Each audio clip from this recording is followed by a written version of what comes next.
Viral vokalis band Hardcore tendang kepala penonton saat moshing di Bogor, berujung minta maaf. Beredar viral di media sosial, video yang memperlihatkan aksi seorang vokalis band Hardcore asal Bogor yang menendang kepala penonton saat melakukan moshing di depan panggung. Vokalis band Defected itu kemudian meminta maaf lantaran tindakannya yang merugikan penonton.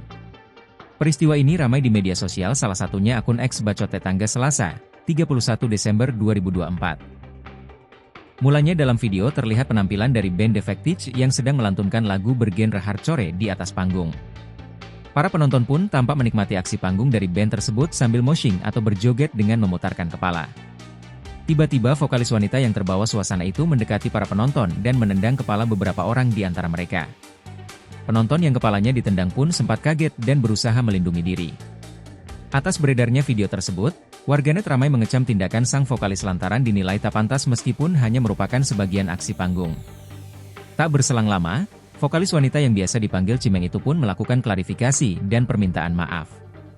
Viral video tendang kepala penonton saat live, vokalis band Hardcore asal Bogor, Defected, Cimeng minta maaf lewat story Instagram, ditulis keterangan unggahan itu. Permintaan maaf tersebut diungkapkannya lewat media sosial Instagram 187deep. Dengan video ini, saya ingin meminta maaf yang sebesar-besarnya atas berita yang akhir-akhir ini ramai dibicarakan. Dan kepada korban, saya ingin meminta maaf yang sebesar-besarnya. Saya sadar dengan apa yang saya pernah perbuat, dan saya mengaku saya sangat bersalah atas hal tersebut. Download Tribun X sekarang, menghadirkan lokal menjadi Indonesia.